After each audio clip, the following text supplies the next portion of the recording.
If you want to know what $3 billion smells like, it's not old leather or expensive cologne.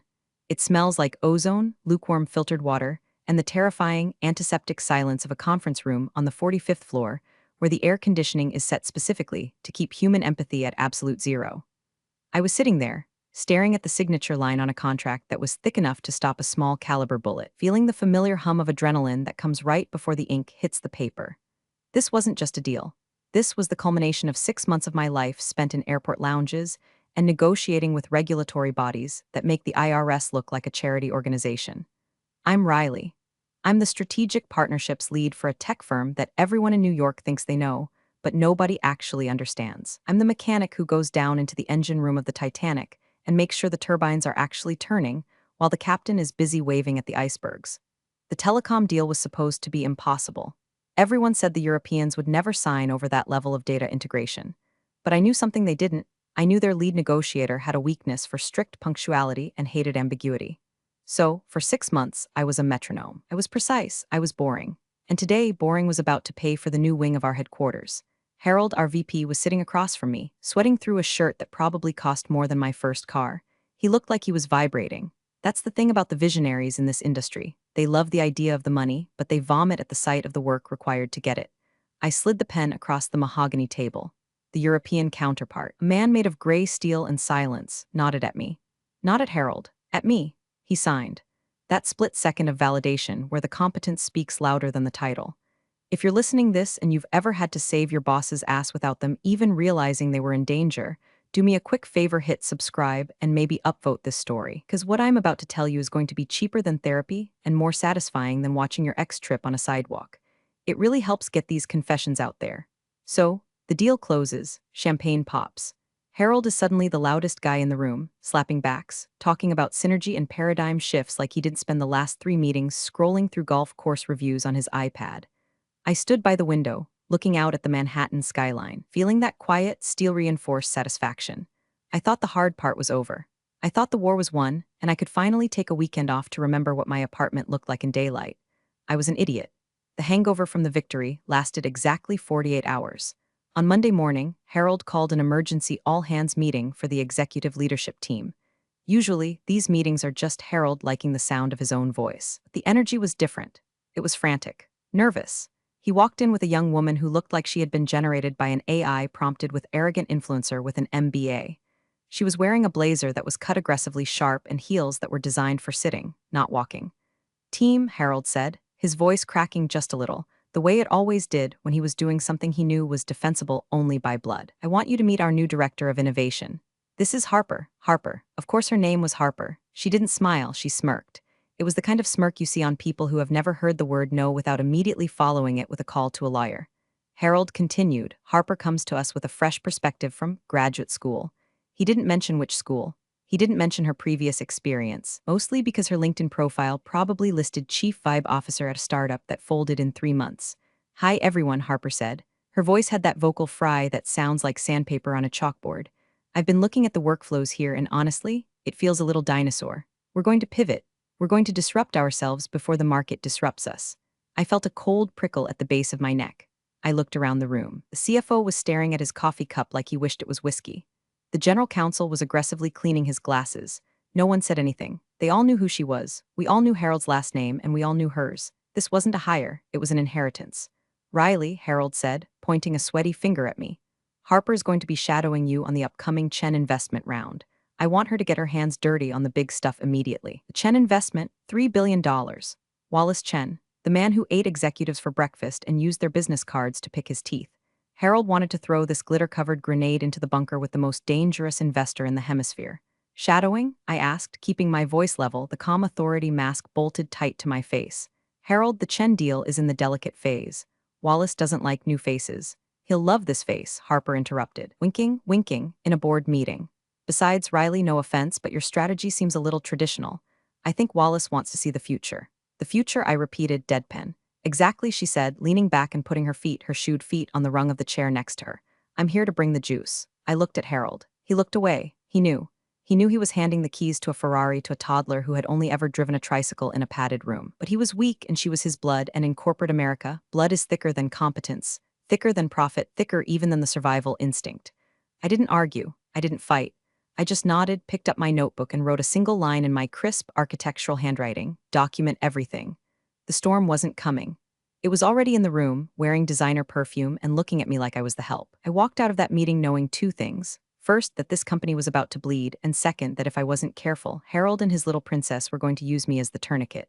But they forgot one thing. I'm not the help. I'm the one who holds the keys to the vault, and I have a very, very long memory. The degradation of a high-functioning system is usually slow, like rust, but with Harper, it was fast, like pouring sugar into a gas tank. It started small. She would reply all to email chains she hadn't read, adding thoughts that were just rewordings of the subject line. She scheduled brainstorming sessions at 8 a.m. on Mondays, demanded we use a new project management software that was essentially just a glorified to-do list with emojis, and started referring to our engineers as creatives, which pissed them off so much productivity dropped by 15% in her first week. The real disruption began on the operational calls. We were dealing with a logistics partner in Singapore, a relationship I had cultivated over 4 years of midnight calls and cultural deference. We were discussing supply chain latency, boring, critical stuff. I had the flow. I was guiding the conversation toward a 4% margin adjustment. Then Harper chimed in. Guys, she interrupted, her voice booming over the Polycom speaker. Let's zoom out. What's the moonshot here? Why are we talking about shipping containers when we should be talking about drone swarms? Silence on the line, the kind of silence that costs money. Harper, I said, hitting the mute button on my end for a microsecond. We are discussing maritime law and customs clearance. Drones aren't legal in this airspace. Not with that attitude, she scoffed, unmuted. Look, Singapore team, can I call you Singapore team? We need to be agile. Forget the containers. Let's ideate on a digital-first delivery mechanism. The lead partner in Singapore, a man named Mr. Tan who had never made a joke in his life, cleared his throat. Miss Harper, are you suggesting we digitize physical hardware? Exactly, she snapped her fingers. Now you're getting it. I saw the bridge burning in real time. I had to step in. I physically leaned forward, blocking her from the microphone, and went into full damage control mode. I spent 20 minutes apologizing in code, soothing egos, and walking back her insanity without explicitly calling my boss's daughter an idiot. When the call ended, I was sweating. That went great, Harper said, scrolling through TikTok on her phone. I really felt we shook up their paradigm. You almost lost us the Asian market, I said, my voice low. You worry too much, Riley, she said, dismissively. Dad says you're risk-averse. That's why you're still in execution and not vision. I went to Harold. I walked into his office, closed the door, and laid it out. She's dangerous, Harold. She doesn't understand the product. She doesn't understand the regulatory environment. She just insulted Tan, Harold sighed, rubbing his temples. He looked older than he had a week ago. She's just finding her rhythm, Riley. She has energy. We need energy. I've been doing this a long time. Maybe you're just a little set in your ways. Just guide her. Be a mentor. I can't mentor a hurricane, Harold. Just make it work, he snapped, his eyes flashing with a mix of guilt and defensiveness. She's family, and there it was, the trump card. Logic didn't matter. Profit didn't matter. The only thing that mattered was that she shared his DNA. 2 days later, the real bomb dropped. I came into the office to find the engineering lead, a guy named David who lived on Red Bull and sarcasm, banging his head against his desk. What happened? I asked. Your shadow happened, David groaned. Harper sent out the preliminary specs to the Chen investment team last night, without copying you. My stomach dropped. What did she send? She promised them the QuantumX integration, David said, by Q3. The QuantumX integration is theoretical, I whispered. It doesn't exist yet. You haven't even built the prototype. She told them it's beta tested and ready for scalability, David said. If we don't deliver that, the due diligence fails. The $3 billion goes away. I walked to my desk. I didn't scream. I didn't throw my laptop. I sat down and opened the secure server logs. I found the email. There it was, sent at 2 a.m., likely after a few glasses of wine, full of typos and catastrophic promises. You're literally crushing the tech game, RN, she had written to Wallace Chen's senior analyst. QuantumX is ready to go. I had a choice. I could let it burn. I could let the investors find out in due diligence that she lied and watch the deal implode. But if the deal imploded, the company collapsed. My stock options, my team's jobs, the years of work, all gone, so I fixed it. I spent the next 3 nights in the office, pulled in favors from 3 different R&D labs. I reworked the definitions of integration in the technical addendums to make them legally ambiguous enough to cover our asses, but specific enough to pass a casual glance. I built a bridge out of smoke and mirrors to cover the chasm she had dug. I didn't sleep. I survived on black coffee and rage. By Friday morning, the data room was updated. The lie was sanitized into a projected roadmap. The crisis was averted. Harper walked in at 10:30 a.m. holding a green juice. Hey, Riley, she chirped. Did you see the response from the Chen team? They're excited. Told you I had the magic touch. She had no idea what I had done. She thought her charm had worked. She thought the world actually operated on vibes. I looked at her, and for the first time I felt something shift. I wasn't just annoyed anymore, I was done. I opened a hidden folder on my encrypted drive labeled contingency. I dragged the original email she sent, the one with the lies, into the folder. Then I dragged the log of my corrections. Then I dragged the timestamped Slack messages where David confirmed the tech didn't exist. Good job, Harper, I said, smiling a smile that didn't reach my eyes. You really shook things up. I know, right? She beamed. I saved the folder. The paper trail had begun. She wanted to play visionary? Fine. I was going to play forensic accountant. And in corporate America, the accountant always wins in the end. Wallace Chen was not a man who appeared on magazine covers. He was the man who owned the publishing houses that printed the magazines. He was 70 years old, wore suits that cost more than my education, and had eyes that looked like two pieces of flint waiting to strike a spark. He didn't speak often, and when he did, never repeated himself. Dealing with Wallace was like playing chess with a grandmaster who was also holding a loaded gun under the table. The prep for the $3B investment meeting was a nightmare. Harold was hyperventilating in his office, popping beta blockers like Tic Tacs. Harper, on the other hand, was terrifyingly calm. She had spent the last week creating a slide deck that was 90% graphics and 10% incoherent gibberish. She insisted on leading the pitch. I have a connection with Wallace, she claimed. I can feel his energy. He wants to be inspired. He wants a return on equity, Harper, I said, trying to review the financial audits one last time. He doesn't care about inspiration. He cares about EBITDA. Bo ring, she sang-songed. Riley, you have to trust the narrative. So we walked into the boardroom. The air was thin. Wallace sat at the head of the table, flanked by 4 lawyers who looked like they were bred in a lab to find loopholes. I took my usual seat at Wallace's right hand, the operator's seat. Harold sat on the left. Harper stood at the front, clicking her presentation clicker like it was a detonator. She started talking. It was a train wreck. It was a masterclass in vacuous corporate speak. She used words like synergy, holistic ecosystem, and crypto-adjacent leverage in the first 3 minutes. She flashed slides of happy people holding phones, stock photos of diverse handshakes, and a graph that had no y-axis, just an arrow pointing up labeled success. I watched Wallace. He didn't blink, he didn't take notes, he just stared at her. His face was a mask of absolute neutrality. It was the kind of silence that makes lesser men crumble, but Harper was immune to social cues. She kept going. She pivoted to her NFT strategy. And finally, she announced, beaming, we're going to launch a limited series of commemorative tokens for our Tier 1 partners. It's going to drive engagement through the roof. It's the metaverse, Wallace, it's now. Wallace slowly turned his head. He didn't look at Harper. He looked at Harold. Harold, Wallace said. His voice was soft, dry like old parchment. Are we selling technology or are we selling cartoons? Harold turned pale. It's a multi-pronged approach, Wallace. Harper is just highlighting the aspirational verticals. Aspirational, Wallace repeated, tasting the word like it was spoiled milk. Then he looked at me. For the first time in the meeting, his eyes had life in them. He looked at me with a question that didn't need to be spoken. Are you seeing this? I gave him the smallest nod, a microscopic incline of the chin. I see it. I fixed the data room. The numbers are real, even if the presentation is a hallucination. Wallace turned his attention to the physical term sheet in front of him. It was a 100-page document that I had drafted, redrafted, and memorized.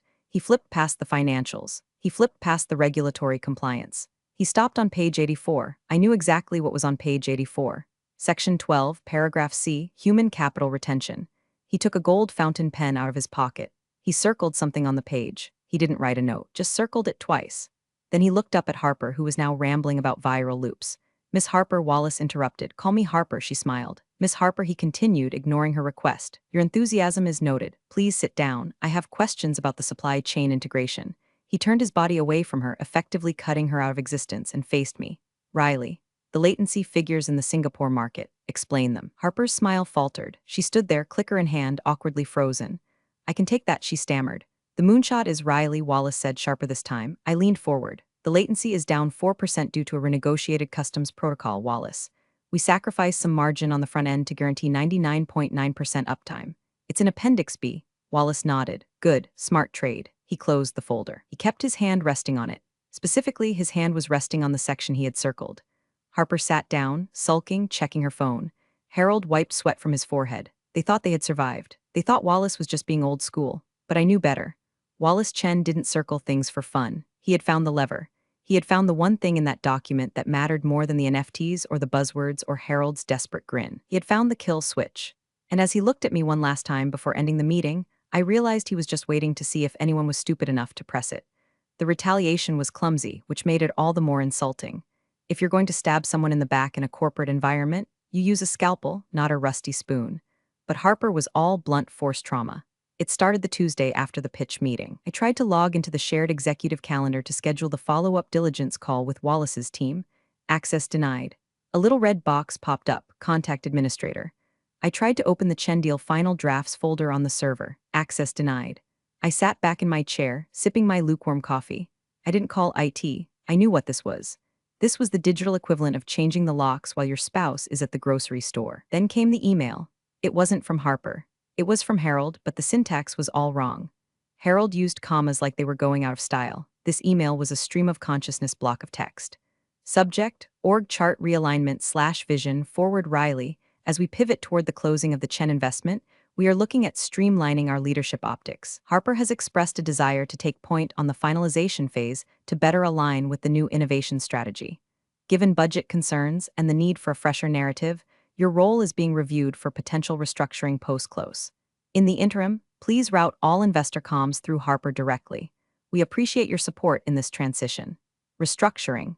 Corporate speak for we're going to fire you the second the check clears. We need you to stay quiet until then. I read it twice. I felt the anger, sure, hot and sharp in my chest. I had built this department. I had saved their asses in Singapore. I had sanitized their data room. And now I was being restructured because a 28-year-old with an ego the size of Texas felt threatened because the investor asked me a question instead of her. But anger is a useless emotion in the boardroom. Anger makes you messy. Calculation makes you dangerous. I didn't reply immediately. I swiveled my chair to my secondary monitor, the one connected to my personal hard drive. You see, I'm not a rookie. I lived through the dot-com bust and the 2008 crash. I know that loyalty is a myth told by HR departments to keep salaries low. I had been mirroring the entire negotiation history to my private cloud for 6 months. Every email, every draft, every red line, every Slack message where Harper asked what does EBITDA mean lol. I opened the folder, it was all there. The Quantum X lie she sent, the log of me fixing it, the transcript of the call where she insulted the Singapore team, and most importantly the original term sheet where I had highlighted the clause Wallace circled. I smiled. It was a cold, tight smile. I hit reply on Harold's email. Harold understood. Efficient communication is key. I will direct all incoming queries to Harper. Just to clarify, Harper will be the sole signatory on the compliance deliverables for Wallace Chen. I want to ensure the chain of custody is clear for the audit. I pressed send. It was a trap. A beautiful, simple trap. By confirming she was the sole signatory, they were giving me a get-out-of-jail-free card for whatever disaster she was about to cause. And they were too stupid to see it. 10 minutes later, Harper walked by my glass-walled office. She didn't look at me. She was talking loudly on her phone. Yeah, I'm basically running the close. It's exhausting, but someone has to be the adult, right? She stopped, pivoted, and looked through the glass. She gave me a little wave. A dismissive, fingers-only wave, like you'd wave at a goldfish. I waved back. That afternoon, I went to the break room. A junior analyst, a kid named Kevin, who I had trained on SQL databases, was there making tea. He looked around nervously, then slid a folded piece of paper across the counter to me. I saw the draft org chart on the printer. He whispered, terrified. They're erasing you, Riley. It's not right. I took the paper. It was a printout of the new hierarchy. Harper was at the top, Chief Strategy Officer. My name wasn't on the page. Thanks, Kevin, I said softly. Don't worry about it. What are you going to do? He asked. Are you going to sue? Suing takes too long, Kevin, I said, putting the paper in my pocket. And it costs too much money. No, I'm going to do something much worse. What? I'm going to let them have exactly what they want. I walked back to my desk. I cleared my personal items. I took the photo of my dog. I took my lucky stapler. I left the desk bare except for the computer. They wanted to run the show? Fine. I was going to hand them the steering wheel. I just wasn't going to tell them that I had already cut the brake lines. The silence from the C-suite was deafening. For 3 days, I sat in my office with nothing to do. No emails, no meeting invites, no frantic calls from Harold asking where the regulatory binders were. It was the eerie calm of a ghost ship. They were freezing me out, hoping I'd just quit so they wouldn't have to pay the severance package. I used the time to have coffee. Not just any coffee, strategic coffee. I met with Marcus, one of the independent board members, at a cafe 3 blocks away. Marcus was an old money guy, risk-averse, the kind of guy who wore suspenders non-ironically. He had been skeptical of Harper from day one. It's a mess, Riley, Marcus said, stirring his espresso. Harold is telling the board that Harper has revitalized the deal. He says Wallace is eating out of her hand. Is that what he says? I asked, looking out the window at the pedestrian traffic. Is it true? Marcus looked at me, desperate for the truth. Because if this deal tanks, the stock drops 40%. My portfolio can't take that hit. I didn't complain. I didn't badmouth them. I simply slid a single sheet of paper across the table. It was a timeline. No emotions, just data. Date, Harper takes over comms. Date, missed deadline for SEC filing. Date, QuantumX fabrication sent to investor. Date, Riley access revoked. Marcus, read it. His face went gray. She lied about the tech specs. It's corrected in the data room, I said calmly. But if she tries to sell that lie in the final signing meeting, Wallace will walk. Marcus pocketed the paper. Why are you telling me this? Because I like this company, Marcus. And because when the building catches fire, I want you to know who was playing with matches. I walked back to the office just in time to see a notification on my phone. It was a forwarded calendar invite from Harold. He must have clicked forward to all by mistake, or maybe he just didn't care anymore. Subject, final signing Chen investment attendees. Wallace Chen, Harold Harper, legal. Location, boardroom A, Friday, 2:00 p.m. I wasn't on the invite list. I opened the email thread below the invite. Wallace had sent a short note to Harold earlier that morning. Harold, final term sheet review this Friday. All key roles must be present, as discussed. I do not like surprises. Harold's reply was underneath, absolutely, Wallace. The whole leadership team will be there. We are ready to make history. He was lying to Wallace. He was defining leadership team as people named Harold or Harper. He was betting that Wallace wouldn't notice my absence, or that if he did, he wouldn't care enough to stop the check. It was a staggering gamble. It was the kind of arrogance that only comes from people who have never actually had to negotiate for their survival. I sat at my empty desk. The office hummed around me. People walked by, averting their eyes. They knew I was a dead woman walking. They didn't want to catch the contagion of failure. I opened the document one last time, the employment contract I had signed 5 years ago, and the updated key person addendum that was attached to the Chen deal structure. I reread the clause Wallace had circled. It wasn't just a standard clause. It was a key man provision, but updated for modern tech structuring. It tied the valuation of the company specifically to the retention of strategic operational assets. Me, I was the asset. I wasn't just the mechanic, I was the engine. And Harold had just decided to sell the car without checking if the engine was included. I closed the laptop. I picked up my purse. I walked out of the office at 4:00 p.m. on a Thursday. Heading out early, Harper called out from the hallway. She was holding a bottle of champagne, pre-celebrating. Just clearing some headspace for tomorrow, I said. Don't worry about tomorrow, she smirked. We've got it covered. You can probably just zoom in, or take a personal day. I'll keep that in mind, I said. Enjoy the downtime, she said, popping the cork on the bottle. You look tired. I am, I said truthfully. But I think I'll sleep well tonight. I took the elevator down. I didn't go home. I went to a print shop. I printed one copy of the full term sheet. I put it in a plain manila folder. No branding, no logos, just the truth bound in paper. The storm was gathering, and for the first time in my life, I wasn't trying to stop it. I was just waiting for the lightning to strike. Thursday night was a study in contrasts. While I was in my apartment, ironing my best suit, the charcoal Armani that I wore when I needed to look like an executioner, Harold and Harper were at a steakhouse downtown. I know this because Harper posted 14 Instagram stories about it. Closing deals and eating meals, nail polish, boss babe, 3 billion, empire, state of mind. One video showed Harold raising a glass of red wine. To the new era, he slurred slightly. To the next generation. They looked so happy, so sure. It was almost tragic. They were celebrating a touchdown while the ball was still on the 50-yard line. At 9:00 p.m., my phone buzzed. It was an anonymous email, Proton Mail, untraceable. But I knew the writing style. It was Kevin, the junior analyst. Subject, FYI attachment, draft press release embargoed PDF. I opened it. For immediate release, tech giant secures $3B investment, announces leadership refresh New York, NY, following a historic partnership with Chen Capital. Company name is proud to announce the appointment of Harper last name as Chief Strategy Officer. As part of this restructuring, the company will be parting ways with legacy operational staff to streamline efficiency. Legacy operational staff. That was me. That was my epitaph after 10 years of service. Reduced to 3 words in a press release written by a girl who thought synergy was a personality trait. I stared at the screen. I didn't cry. I think I had passed the point of sadness days ago. Now, I was in a place of cold, crystalline clarity. They weren't just firing me. They were erasing me. They were taking the credit for the deal I built, the relationships I nurtured, the architecture I designed, and they were using the money from that deal to pay for my severance. It was perfect. It was so morally bankrupt it was almost art. I poured myself a glass of water. No alcohol, I needed to be sharp. I sat by the window and watched the city lights. New York is a brutal place. It doesn't care if you're nice. It doesn't care if you're fair. It only cares about leverage. Who has it and who doesn't? Harold and Harper thought they had the leverage because they had the title and the bloodline. They thought power came from the name on the door, but I knew the truth. Power comes from the fine print. I looked at the manila folder sitting on my dining table. It looked innocuous, just a folder. But inside was the lever that could move the world, or at least move $3 billion. I slept for exactly 6 hours. Dreamless sleep. I woke up at 5:00 a.m., did 20 minutes of yoga to center my breathing, and drank black coffee. I put on the suit. I did my makeup, minimal, sharp, war paint. I arrived at the office at 8:00 a.m. The The signing wasn't until 2 p.m. The office was buzzing. There were caterers setting up in the lobby, balloons, actual balloons. It looked like a prom, not a merger. Harper breezed in at 11 a.m. Was wearing a white suit, a bold choice. She looked like she was about to get married to a bank account. "Oh, Riley," she said, stopping by my empty desk. "I thought you weren't coming in today." "I have some loose ends to tie up," I said, typing on a blank screen. "Right," she said, checking her reflection in the glass wall.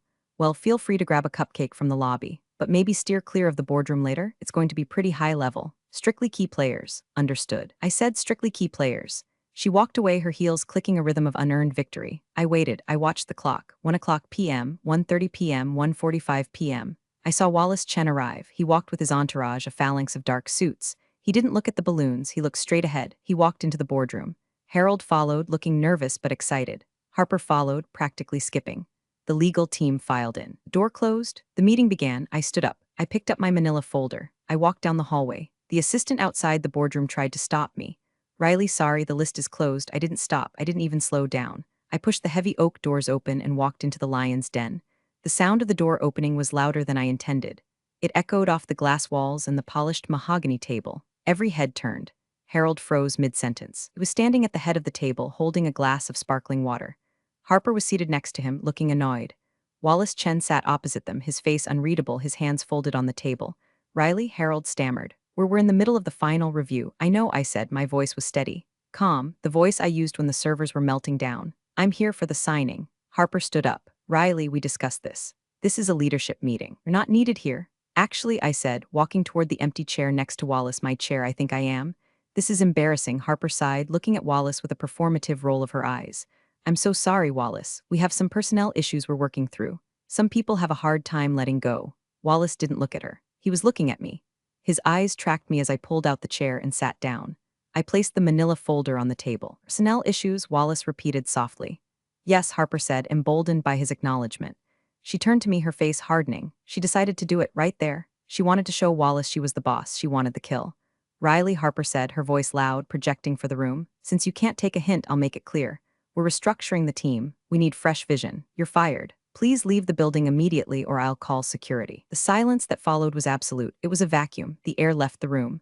Harold looked like he was about to vomit. He knew this was the wrong time. He knew this was messy, but he couldn't stop her. "Fired," I repeated. "Effective immediately," Harper said, smiling. A cruel, triumphant smile. "Now, get out." I didn't move. I didn't look at her.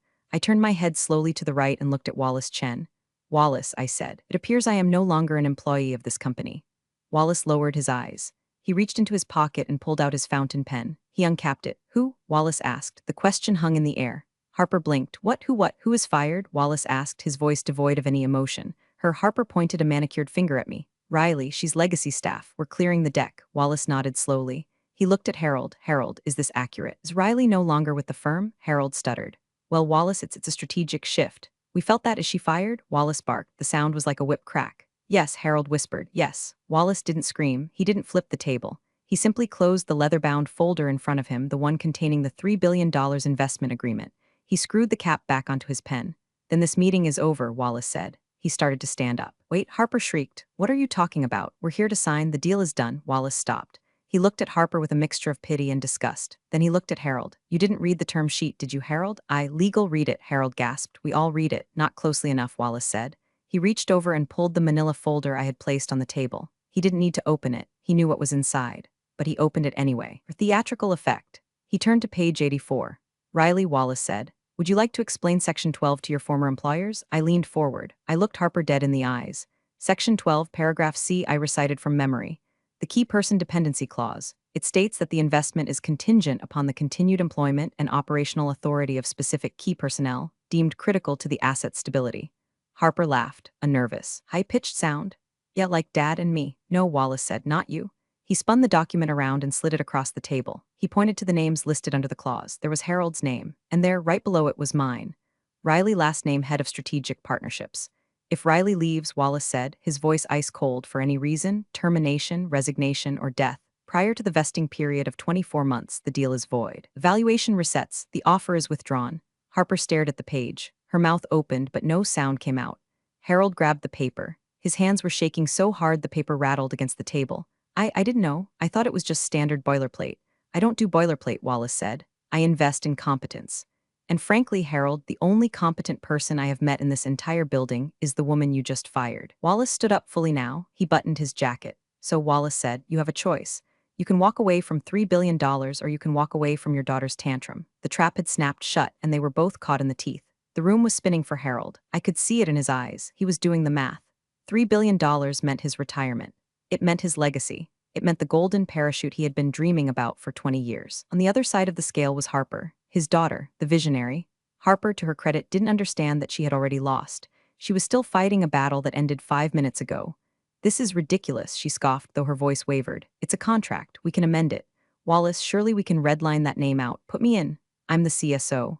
Wallace looked at her like she was a stain on his carpet. You think you can replace 10 years of institutional knowledge and regulatory relationships with, what was it? Crypto-adjacent leverage? I have an MBA, she shouted. And I have $3 billion, Wallace replied calmly. And right now it's staying in my pocket. He turned to his lawyers. Pack it up. We're done here. The lawyers started closing their laptops. The sound of zippers and clicking latches filled the room. It was the sound of money leaving the building. No, Harold yelled. He slammed his hand on the table. No, wait, Wallace, please, wait. Wallace paused. Why? We can fix this, Harold said, sweat dripping down his nose. He looked at me. His eyes were pleading, desperate. Riley, we didn't mean it. It was a misunderstanding. A lapse in judgment. She fired me, Harold, I said calmly. In front of the investor, that's not a lapse, that's policy. We rescind it, Harold cried. You're not fired. You're promoted. Senior VP, coup. Whatever you want, Dad, Harper gasped. What are you doing? She's undermining us, Harold spun on his daughter. The enabler mask finally fell off, revealing the terrified, greedy man underneath. Shut up, Harper, he hissed. Harper recoiled as if he had slapped her. Excuse me, I said. Shut up, Harold roared. You have no idea what you're doing. You almost cost us everything. He turned back to Wallace. She stays, Riley stays. Harper will step down. Dad, Harper whispered. Tears welling up. Genuine tears this time. The tears of a spoiled child realizing the toy store is closed. You can't be serious. I am perfectly serious, Harold said, his voice trembling. Step down now or you're fired. The silence returned. But this time it wasn't a vacuum, it was heavy. It was the weight of a guillotine blade waiting to drop. Wallace looked at me. Riley, is this acceptable to you? I looked at Harold, sweating and broken. I looked at Harper, crying and humiliated. And I looked at the contract. I could have walked away. I could have let it burn. It would have been poetic. But remember what I said earlier? I'm the mechanic. I fix things. And I had a team of 50 people outside that door who needed this funding to pay their mortgages. Also, I wanted to win, and walking away is losing. Staying and forcing them to look at you every day knowing you own them? That's winning. I have conditions, I said. Name them. Harold said immediately. Full autonomy on the operational budget, I said. Harper is removed from the building completely. Not a demotion, a departure. No consulting fees, no board seat. Done, Harold said. Dad, Harper wailed, and I added, looking at the term sheet. A renegotiation of my equity stake, triple the vesting. Harold didn't even blink. Done. I turned to Wallace. Then we have a deal. Wallace smiled. It was the first time I had ever seen him smile. It was terrifying. Excellent, Wallace said. He opened the leather folder again. He slid the pen to Harold. Sign, Harold signed. His hand shook, but he signed. Now you, Riley, Wallace said. I signed my name next to his. The ink flowed smoothly. Harper stood there, watching her inheritance turn into my leverage. She turned and ran out of the room. The door slammed behind her. Pleasure doing business, Wallace said, capping his pen. The meeting disbanded 10 minutes later. The lawyers shook hands. Wallace nodded to me, a gesture of respect that was worth more than the bonus I had just negotiated, and left. Harold sat in his chair, slumped over, staring at the wall. He looked like a deflated balloon. You played a hard game, Riley, he whispered. I didn't play a game, Harold, I said, standing up and collecting my folder. I did my job. You should try it sometime. I walked out of the boardroom. The balloons were still there. The caterers were putting out trays of shrimp. The staff was gathering, smiling, unaware that they had almost been unemployed 5 minutes ago.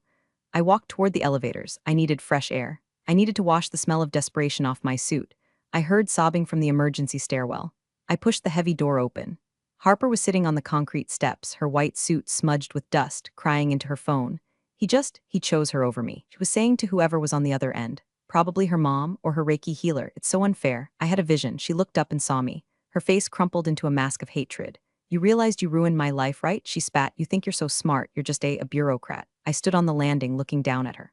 Harper, I said softly. I didn't ruin your life. I saved the company. There's a difference. I'm going to start my own firm, she threatened, wiping mascara from her cheek, and I'm going to crush you. Good luck with that, I said, but a piece of advice? Read the contracts, all of them, even the boring parts. I turned to leave.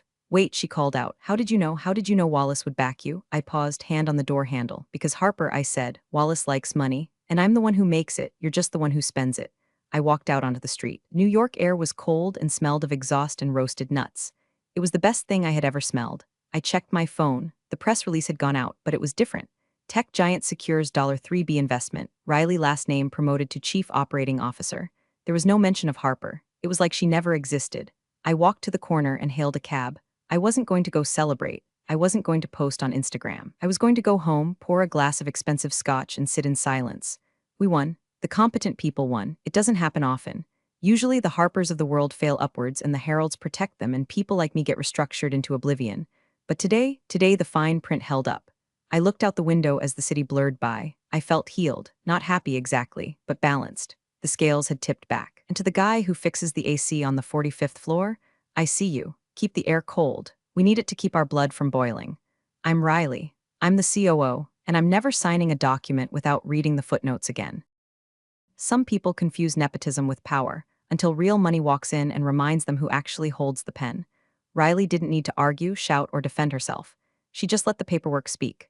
The daughter came in swinging a title, but Riley came in with leverage, earned in silence. In business, respect isn't inherited, it's negotiated. Appreciate you all for sticking through this one. See you in the next story.